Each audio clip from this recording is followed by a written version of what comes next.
This is Kevin McMurray with TrackingSharks.com. Today we are going to cover a great white shark attack that occurred off the California coast in 2022. The diver, who wishes to remain anonymous, was with a group of 14 divers February 26th off San Miguel Island. Most of the group, including Diver 1, were searching for scallops or lobsters, while a few people were spearfishing. Around 10:30 a.m., Diver 1 surfaced from a 50 to 70 foot rocky bottom dive and popped her head above the water on the northeast side of the island. The waves had about 3 to 5 foot swells and only 10 to 15 feet of visibility in the water. Diver 1 was being bounced around pretty hard by the waves and could not see the dive boat. She quickly inflated her red diver signal sausage. After getting her bearings, she spotted the dive boat. Since she was wearing her camo Rob Allen Scorpio Evo long fins, she felt it would be an easy kick back to the boat.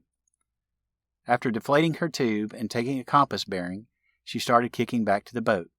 Correctly, she switched to her snorkel and looked down at her compass to keep her bearing, occasionally peeking above the water to keep an eye on her target, the boat. As she neared the boat, she saw people watching her. She was the last diver in the water, and she looked around to see if there were any fish around, but the poor visibility in the deep water hid any but the closest ocean life. Puzzled, she looked back toward the boat and saw movement in the water coming from the direction of the boat on her left side. She looked down to see a wall of gray about 5 to 10 feet away and then a band of white. It was a great white shark. Quote, "As soon as I saw the white, I lifted my head to see how far the boat was. As I lifted my head, I saw the large dorsal fin going by, which was much larger than my head," end quote, Diver 1 said, adding the boat was too far. She immediately took evasive action. Quote, "I turned to face the shark, keeping my head in the water with the snorkel on. She, the shark, swung around and came back at me, slowly coming back in the direction of the boat, with her gray head coming into view about 3 feet below the surface, angled at my 10 or 11 o'clock." End quote.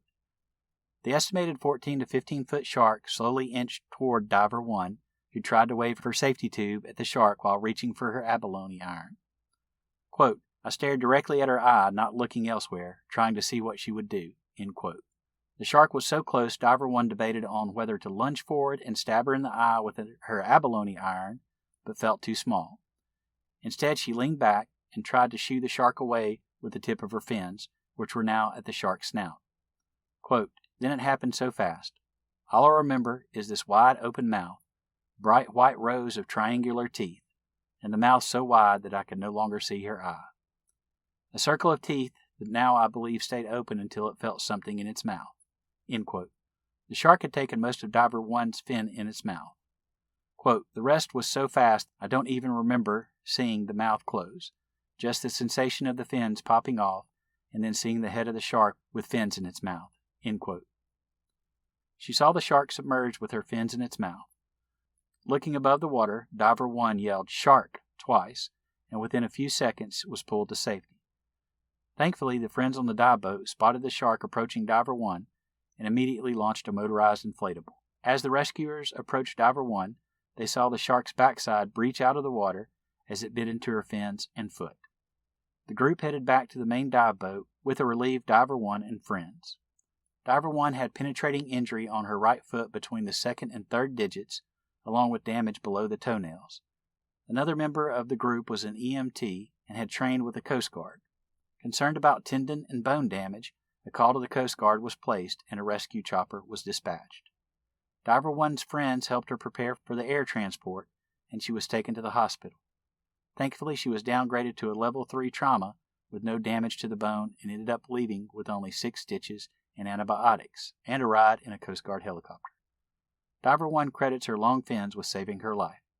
Quote, "The left fin must have helped keep the mouth from closing completely, while 2 of her top teeth penetrated my right foot pocket, since the right foot pocket was forward of the left foot. The location of the puncture on the foot pocket makes it look like I was already jerking my feet back, and the impact of the tooth was enough to give a slight bounce downward for my foot to escape without dragging the tooth on the foot. That way, I kept all 10 toes." End quote. Diver 1 is still processing the encounter, and she believes that the shark was curious as to what she was. as the shark stared at her before going for the fins.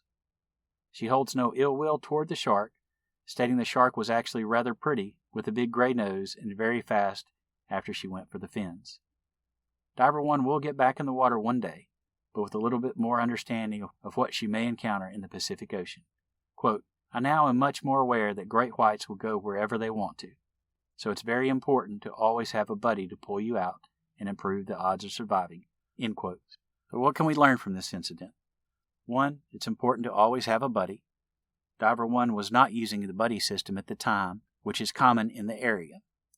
2. She did the right thing with her safety sausage, so that way she could be found easier by the boat. 3. Some people are using electronic shark repellent systems, which could be a good investment for those that are going to be diving in areas where large white sharks live. 4. It's always important to have a safety plan in place and a good first aid kit, including a tourniquet. So what would you do if you were in Diver 1's position? Let us know in the comments. Be sure to like and subscribe if you like this video. Thank you for watching. For more information on shark attack bites, visit trackingsharks.com. You can follow us on our social media at Tracking Sharks. If you have questions or suggestions for other videos, please leave them in the comments. If you'd like to support us directly, visit patreon.com/trackingsharks. Thanks for watching and enjoy the waters out there.